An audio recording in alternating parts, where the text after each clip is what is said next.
Okay. హ్మ్. ఇదే నా రెజ్యూమే. సో, ఇది చాలా పాత రెజ్యూమే అండి. ఈ రెజ్యూమే మీరు చూస్తే ఫస్ట్ మనం మన నేము, మన కాంటాక్ట్ డీటెయిల్స్‌తో స్టార్ట్ చేయాలి. సో, నేను నా నేమ్‌ని టాప్ లెఫ్ట్ సైడ్ నేను నేమ్‌ని రాశాను. సో, రైట్ సైడ్ వచ్చేసి నా కాంటాక్ట్ డీటెయిల్స్ రాశాను. Email ID, mobile number and ఇవి మాత్రం కరెక్ట్‌గా ఉండేటట్టు చూసుకోండి. ఈ మొబైల్ నెంబర్ కానీ, ఈమెయిల్ ఐడీ కానీ. ఎందుకంటే ఇదొకటే మీడియం. ఈ కాంటాక్ట్ డీటెయిల్సే మనకి మీడియం అండి. వాళ్ళు మనల్ని కాంటాక్ట్ అవ్వడానికి. మన సెలక్షన్స్ గురించి కానీ, మన త్రూ హోల్ సెలక్షన్ ప్రాసెస్‌లో ఇదొకటే మనకి వాళ్ళకి ఒక మీడియం. ఇవి కరెక్ట్‌గా ఉండేటట్టు చూసుకోవాలి. డాట్ ఉంటే డాట్ కానీ ఇవన్నీ కరెక్ట్‌గా చూసుకోండి. ఇంకోటి మీరు చూస్తే నా పేరు పైన ఎన్ఐఏటీ అని ఒక ఒక సింబల్ ఇలా రాశానండి, ఒక ట్యాగ్ లాగా. ఇది ఫస్ట్‌లో నేను రాయలేదు అసలు. కానీ నేను ఒక రెజ్యూమే చూశాను ఒకసారి. తను మంచి యూనివర్సిటీ నుంచి వచ్చాడు. తన కాలేజ్ సింబల్‌ని అలాగే ఇక్కడ సేమ్ ఇదే ప్లేస్‌లో అతను పేస్ట్ చేసుకొని వచ్చాడు. దాని తర్వాత నాకు అనిపించింది, ఓకే, ఇదేదో బాగుంది ఇలా పెట్టుకుంటే మనకి. ప్లెయిన్ రెజ్యూమే కాకుండా ఏదో సింబల్ ఉన్నట్టు ఉంటుందని. దాని తర్వాత మనకి ఏమున్నాయి అలాంటివి అన్నట్లు చూస్తే ఎన్ఐటి అనేది ఒక ట్రైనింగ్ ఇన్స్టిట్యూటు. ఇక్కడ నేను జావా అనేది ఇక్కడ ట్రైనింగ్ తీసుకున్నాను. ఇది కొంచెం ఇది కొన్ని కంపెనీస్ ఇది కాంటాక్ట్ లింకప్ అయి ఉంటుందండి. ఆ రీజన్తోనే నేను ఓకే ఇది ఉంటే బాగుంటుంది అని ఇది పెట్టాను. కానీ ఒక ఇంటర్వ్యూయర్ అయితే ఇది ఏంటని అడిగాడు, తనకు తెలియదు. నేను చెప్పాను. తను ఇది ఇక్కడ నేను జావా చేశాను, ఇది నేషన్ వైడ్ ఉంది ఈ ఇన్స్టిట్యూట్ అని. కానీ అతను ఏమన్నాడంటే మెయిన్ దీనికన్నా నువ్వు గ్రాడ్యుయేషన్ కంప్లీట్ చేసిన కాలేజ్ మెయిను. దీనికన్నా కాలేజ్ ఇంపార్టెన్స్ ఇవ్వు నువ్వు. మీ కాలేజ్ ఎంబ్లమ్ ఏమన్నా ఉంటే అది పెట్టు అన్నారు. బెస్ట్ అయితే నన్ను అడిగితే మీ కాలేజ్ ఎంబ్లమ్ ఏమన్నా ఉంటే అది పెట్టండి. నెక్స్ట్ వచ్చేసి కెరీర్ ఆబ్జెక్టివ్.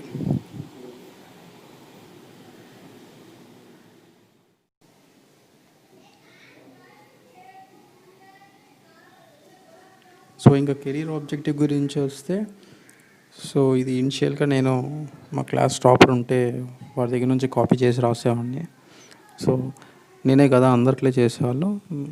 మా క్యాంపస్ సెలక్షన్స్కి వెళ్ళినప్పుడు ఏమైపోయేదంటే మా ఇంటర్వ్యూ చేసే వాళ్ళకి మా రెజ్యూమ్స్ అన్నీ కొంచెం ఒకేలాగా ఉండేయండి. ఈ ఎడ్యుకేషన్ డీటెయిల్స్ కొన్ని చేంజెస్ తప్ప. వాళ్ళు మమ్మల్ని ఒక్కోసారి సేమ్ అదే ఆ రీజన్తోనే తీసేసారు, అసలు సెలెక్ట్ చేయలేదు అసలు. అలాగే మా టాపర్ కూడా కొంచెం బిల్డప్ చేశాడు. నేను అప్పటి నుంచి ఆ ఆబ్జెక్టివ్ తీసేసి గూగుల్లో ఏదో టైప్ చేస్తే ఏదో వచ్చింది, దాన్ని కాపీ చేసి రాశాను. అది కూడా కొన్ని రోజులు చూస్తే చాలామంది అలాగే సేమ్ అలాగే చేసి వచ్చారు. ఇలా కాదని చెప్పి నా కెరీర్ ఆబ్జెక్టివ్ని ఓకే నేనే సొంతంగా రాద్దాం అనుకుని కూర్చొని అసలు ఏంటి మనకి ఒక జాబ్ వస్తే మన గోల్స్ ఏంటి, కెరీర్ పరంగా మన గోల్స్ ఏంటి, ఆ కంపెనీలో నాకు జాబ్ వస్తే నాకున్న స్కిల్స్తో నేను ఏం చేయాలనుకుంటున్నాను, నేను కంపెనీకి ఎలా హెల్ప్ అవ్వాలనుకుంటున్నాను. ఇలాగ చాలా క్వశ్చన్స్ నాకు నేనే వేసుకొని నేను రాస్తే చాలా ఏదేదో వచ్చాయండి, అన్నీ పిచ్చి పిచ్చిగా వస్తాయి. నేను తెలుగులోనే రాసేవాడిని. దాని తర్వాత దాన్ని మళ్ళీ మన సెంటెన్స్ ఫార్మేషన్ చేసుకొని నీట్గా ప్రిసైజ్గా ఇక్కడ ఒక 2-3 లైన్స్ అలా రాసుకోవడం మంచిది. అసలు రెజ్యూమేలో చాలామంది ఫస్ట్ చూడగానే కెరీర్ ఆబ్జెక్టివ్ అడుగుతూ ఉంటారు. నాకు నేను అలా రాసినప్పుడు ఏమయ్యేదంటే నేను ఫ్రీగా చెప్పేసేవాడిని. ఇంతకుముందు అయితే నాకు కెరీర్ ఆబ్జెక్టివ్ అడిగినప్పుడు అక్కడ ఏం రాసానో దాన్ని పట్టినట్టు మగ్గప్ చేసి లైన్ టు లైను అదే చెప్పడానికి ట్రై చేస్తూ ఉండేవాడిని. మధ్యలో పోతూ ఉండేది, వాళ్ళకి అర్థమైపోయేది వీడు ఎక్కడో కాపీ చేశాడని. కానీ ఇలా నాకు నేనే రాసినప్పుడు ఏమైందంటే నేను ఆ వర్డ్స్ అన్నీ మార్చి చెప్పినా ఓవరాల్గా మీనింగ్ వచ్చేసేదండి. ఓకే వీడే రాశాడు అన్నట్లు వాళ్ళు ఫీల్ అయ్యేవాళ్ళు. మీరు కూడా ఒకసారి మీరే రాయండి ఆబ్జెక్టివ్, మీరే ఒకసారి ఇలా ట్రై చేయండి మీరే కూర్చొని. And next academic details. మన ఎడ్యుకేషన్ డీటెయిల్స్ రాయాలండి. నెక్స్ట్ సింపుల్ ఒక టేబుల్ ఫార్మాట్లో. ఫ్రెషర్స్ అన్నప్పుడు కంపల్సరీ ఇది ఫాలో అవ్వాలి. సింపుల్గా ఒక టేబుల్ ఫార్మాట్లో మన latest passed out education details, అంటే ఇప్పుడు నేను బీటెక్ పాస్ అయ్యి ఇప్పుడే ఫ్రెషర్ అయితే సో బీటెక్, అదే ఒకవేళ ఎంటెక్ అయితే సో మన లేటెస్ట్ పాస్డ్ అవుట్ గ్రాడ్యుయేషన్ ఏదైతే ఉందో ఆ డీటెయిల్స్ స్టార్ట్ చేసి 10th వరకు కిందకి వెళ్తూ రాయాలండి. సో అంటే బీటెక్ అయితే బీటెక్, సో దాని తర్వాత ఇంటర్, దాని తర్వాత 10th, సో 10th వరకు రాస్తే సరిపోతుంది. సో అలాగా డిక్రీజింగ్ ఆర్డర్లో మన లేటెస్ట్ గ్రాడ్యుయేషన్ నుంచి ఎడ్యుకేషన్ డీటెయిల్స్ రాయాలి. సో మన కాలేజ్ పేరు, ఇలా యూనివర్సిటీ ఏదైతే వస్తుందో అది, so passed out years and percentage, so నీట్గా సింపుల్గా ఇలా రాస్తే సరిపోతుంది ఎడ్యుకేషన్ డీటెయిల్స్. అండ్ దాని తర్వాత నేను టెక్నికల్ స్కిల్స్ రాశాను. ఇక్కడ టెక్నికల్ స్కిల్స్ అన్నప్పుడు సో మన అప్లై చేసే కంపెనీలో మన జాబ్ డిస్క్రిప్షన్ చూసి మనం అప్లై చేస్తుంటాం ఒక్కోసారి.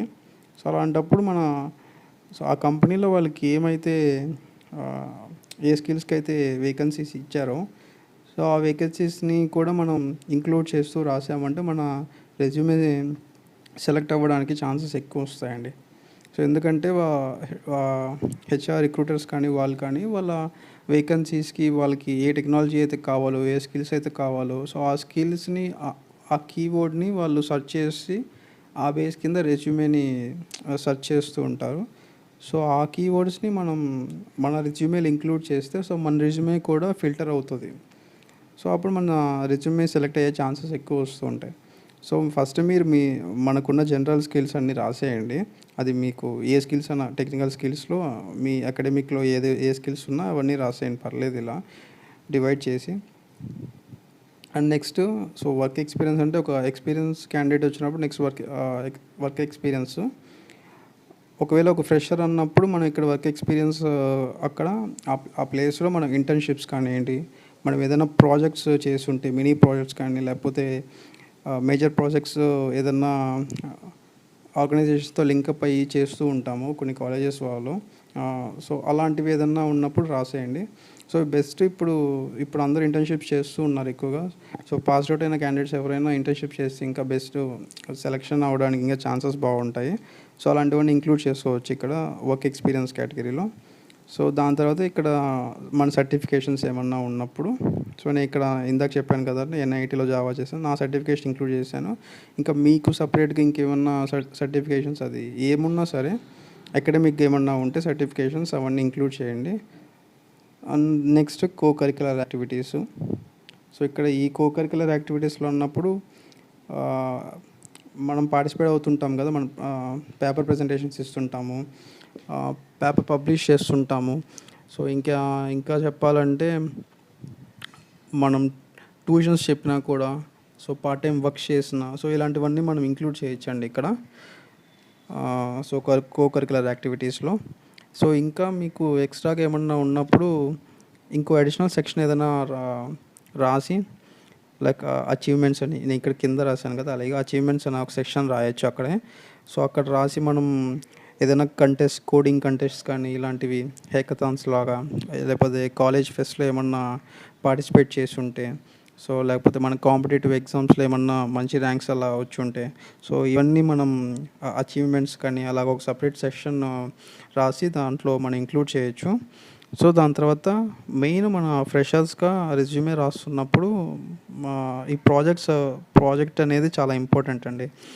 సో మన ప్రాజెక్ట్స్ గురించి ఎక్కువ అడుగుతుంటారు ఒక ఫ్రెషర్ వెళ్తున్నప్పుడు, ఫ్రెషర్స్గా ఇంటర్వ్యూకి వెళ్తున్నప్పుడు. సో ఆ ప్రాజెక్ట్ని డిస్క్రిప్షన్లో కానీ ఆ ప్రాజెక్ట్లో మన రోల్ ఏంటి, సో ఆ ప్రాజెక్ట్లో మన స్కిల్స్ని మనం ఎలా యూజ్ చేసాము, కొత్తగా ఏమైనా స్కిల్స్ నేర్చుకున్నామా, సో మన టీమ్ సైజు ఇలాగా ప్రిసైజ్గా ఇలా రాస్తే ఇంకా బెటర్ అండి.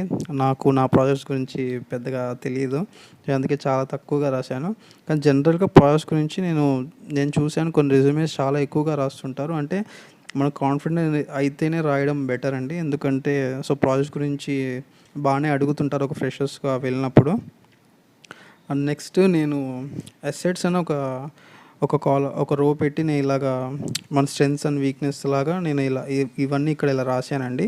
సో ఈ స్ట్రెంగ్స్ అండ్ వీక్నెస్ అనే ఒక సెషన్ ఉంటుంది, దాంట్లో నేను అసలు ఫస్ట్లో ఏం రాయాలో తెలిసేదే కాదు. దాదాపు 1 year వరకు పిచ్చిగా ఏదో రాసుకుంటా వెళ్తూ ఉండేవాడిని. ఇంకా సరే అని ఇలా కొన్ని నాకు నేనే ఇది కూడా చేంజ్ చేసుకోండి. నాకు నేనే రాసుకొని వెళ్ళానండి. సో, పర్సనల్‌గా మనకున్న అసెట్స్ ఏంటి, సో, అది చిన్నదా, పెద్దదా పర్లేదు. సో, మనకున్నది మెన్షన్ చేసి అది కంపెనీ వాళ్ళకి ఎలా హెల్ప్ అవుతది. సో, కంపెనీ వాళ్ళు మనకిచ్చే జాబ్‌లో మనం దాన్ని ఎలా యూజ్ చేయగలము, అది వాళ్ళకి ఎక్స్‌ప్లెయిన్ చేస్తే చాలు. దాని తర్వాత ఇందాక మీకు చెప్పినట్టు అచీవ్‌మెంట్స్ ఉన్నాయి కదా! సో, ఇక్కడ మనకొచ్చిన అచీవ్‌మెంట్స్, సో, కాలేజ్ ఫెస్ట్‌లు అన్నీ నేను చెప్పాను కదండీ! హ్యాకథాన్స్ కానీ, కోడింగ్ కంటెస్ట్ కానీ, సో, పీపీటీస్ ఏమైనా ప్రెజెంట్ చేసినా మనం, సెమినార్స్ ఏమన్నా ఇచ్చినా, సో, అవన్నీ ఇక్కడ అచీవ్‌మెంట్స్‌లో ఇవ్వచ్చు, రాయొచ్చు మనం. And next hobbies and interest. So, hobbies and interest అండి. నా ఇంట్రెస్ట్ చూస్తే మీరు ఓకే, చాలా స్విమ్మింగ్ అండ్ రైడింగ్ బైక్ ఉంది, అసలు పట్టించుకోరు ఇలాంటివి. నేనేదో రాయాలని రాశానండి అసలు. కానీ రైటింగ్ స్టోరీస్ అని ఉంది చూసారా? సో, ఇలాంటివి చూసినప్పుడు మాత్రం వాళ్ళు పక్కాగా అడుగుతారండి. నన్నైతే చాలా ఇంటర్వ్యూస్‌లో రైటింగ్ స్టోరీస్ అని నన్ను రాసినప్పుడు నన్ను అడిగారండి, "నువ్వేమైనా రాసావా?" సో, రాస్తే చెప్పమన్నారు వాళ్ళు. సో, ఇప్పుడెందుకు రాయట్లేదు? సో, ఇలా చాలా క్వెషన్స్ వేసేవాళ్ళు. మనం ఇప్పుడు మూవీస్ ఇంట్రెస్ట్ లేకపోతే హాబీస్ వాచింగ్ మూవీస్ అని రాసినా కూడా మూవీస్ లేటెస్ట్‌గా చూసిన మూవీస్‌ని ఎక్స్‌ప్లెయిన్ చేయమంటారండి. సో, అందుకని మనం ఈ హాబీస్, ఇంట్రెస్ట్ ఇవి రాసేటప్పుడు సో, అప్పటి వరకు మీకు నిజంగా హాబీస్‌లో ఇంట్రెస్ట్ లేకపోయినా సో, ఇంటర్వ్యూస్‌కి వెళ్ళే ముందు మాత్రం మీరక్కడ రాసినవి బాగా ప్రిపేర్ అయ్యి వెళ్ళండి. ఇప్పుడు వాచింగ్ మూవీస్ అని రాశారంటే రీసెంట్‌గా చూసిన మూవీ ఏదో ఒకటి పెట్టుకోండి. లేకపోతే ఆ మూవీని వికీపీడియాలోనో ఓపెన్ చేస్తే షార్ట్‌గా ఒక పారాలాగా వస్తది. అది చదివి పెట్టుకోండి. అంటే మనం వాళ్ళు అడిగినప్పుడు ప్రిసైజ్‌గా చెప్పడానికి ఉంటది. సో, ఇలాగా సో, ఈ హాబీస్, ఇంట్రెస్ట్ అయితే చూసుకొని వెళ్ళండి. మళ్ళీ ఏది పడితే అది రాస్తే వాళ్ళు కంపల్సరీ అడుగుతారండి. సో, ఇక్కడ నేనైతే అలానే పిచ్చిగా ఏదో రాశాను. సో, నెక్స్ట్ లాస్ట్‌లో పర్సనల్ డీటెయిల్స్ అండి. సో, పర్సనల్ డీటెయిల్స్ అన్నప్పుడు ఒక ఫ్రెషర్స్‌గా వెళ్ళినప్పుడు మన నేము, మన అడ్రస్సు, మనకొచ్చిన లాంగ్వేజెస్, ఏజు ఇవి మెన్షన్ చేస్తాం. అదొక ఎక్స్‌పీరియన్స్‌గా వెళ్ళినప్పుడు ఇది అంతగా అవసరం ఉండదు. సో, లాస్ట్‌లో డిక్లరేషన్ వచ్చేసింది. మనం డిక్లేర్ చేసేసి left side place and date. So, మన రెజ్యూమే ఎవరికైనా హ్యాండ్ అవుట్ చేస్తున్నప్పుడు ఆ ప్లేస్, డేట్ రాసి రైట్ సైడ్ మన సిగ్నేచర్‌తో మెన్షన్ చేసి ఇచ్చేస్తామండి. సో, ఫ్రెషర్స్‌కి అయితే సో, ఇది అయితే 3 పేజెస్ వచ్చాయి నా రెజ్యూమే అయితే. సో, 2 పేజెస్ వచ్చినా ఓకే అండి. అండ్ ఎక్స్‌పీరియన్స్‌కి వచ్చినప్పుడు కొన్ని చేంజెస్ మారుతాయండి. సో, ఎక్స్‌పీరియన్స్‌కి వచ్చినప్పుడు వాళ్ళకి ఈ ఎడ్యుకేషన్ డీటెయిల్స్‌లో 10th క్లాస్, ఇంటర్ మెన్షన్ చేయాల్సిన అవసరం లేదు. లేటెస్ట్ గ్రాడ్యుయేషన్ అయితే ఏదో ఉందో అది మెన్షన్ చేయొచ్చు. సో, వాళ్ళకి మెయిన్ వర్క్ ఎక్స్‌పీరియన్స్ సెషన్‌లో వాళ్ళు వర్క్ చేసిన కంపెనీ డీటెయిల్స్, వాళ్ళ వర్క్ చేసిన ఆ ప్రాజెక్ట్స్‌లో వాళ్ళ రెస్పాన్సిబిలిటీస్ ఏంటో, వాళ్ళ డే టు డే యాక్టివిటీస్ ఏంటో, సో, వాళ్ళు లేటెస్ట్‌గా నేర్చుకున్న టెక్నాలజీస్ గురించి కానీ, సో, ఇవన్నీ మెన్షన్ చేస్తూ ఉండాలి. సో, ఎక్స్‌పీరియన్స్ కింద వచ్చేసరికి సో, అవి ఎక్కువ ఇంపార్టెంటు. మనకి అప్పుడు హాబీస్, ఇంట్రెస్ట్ అవి అంతగా అవసరం లేదండి. సో, అచీవ్‌మెంట్స్ కానివ్వండి, సో, ఆ సెషన్స్ ఎక్కువగా అవసరం ఉండవు. సో, వాళ్ళకి మెయిన్‌గా సో, టెక్నికల్ స్కిల్స్ కానియండి, ఇంకా మళ్ళీ అవార్డ్స్ గానీ, సర్టిఫికేషన్స్ ఏమన్నా చేసుంటే అవన్నీ ఓకే. అవన్నీ ఇంక్లూడ్ చేయొచ్చు వాళ్ళు. సో, జనరల్‌గా ఫ్రెషర్స్‌కి, ఎక్స్‌పీరియన్స్‌కి ఇంతే అండి, ఇలానే ఉంటది. సో, మీరు కూడా ఒకసారి మీ రెజ్యూమే మాత్రం జాగ్రత్తగా ఆహ్, ఇక్కడ లైన్ టు లైన్ ఇంటర్వ్యూకి వెళ్తున్నప్పుడు రెజ్యూమ్‌లో ఉన్న ప్రతి లైను మీకు తెలిసుండేలా చూసుకోండి. ఎందుకంటే సో, ఇంటర్వ్యూ వాళ్ళకి మన గురించి ఏమన్నా తెలుసా అంటే ఏం తెలీదు. ఓన్లీ రెజ్యూమ్ చూసి అడుగుతుంటారు ఒక్కోసారి. సో, మనం రాసిన లైన్ కానీ ఏదన్నా మనకి అడిగినప్పుడు మనం చెప్పలేకపోయినా, మనము ఏంటి అది నేను రాశానా అన్నట్లు చూసినా, సో, అది వాళ్ళకొక బ్యాడ్ ఇంప్రెషన్ వచ్చేస్తుంది. సో, అందుకని సో, నాకి కొంచెం రాసినా సరే మనకది తెలిసుండాలి. సో, దట్స్ ఇట్ అండి. All the best. Thank you.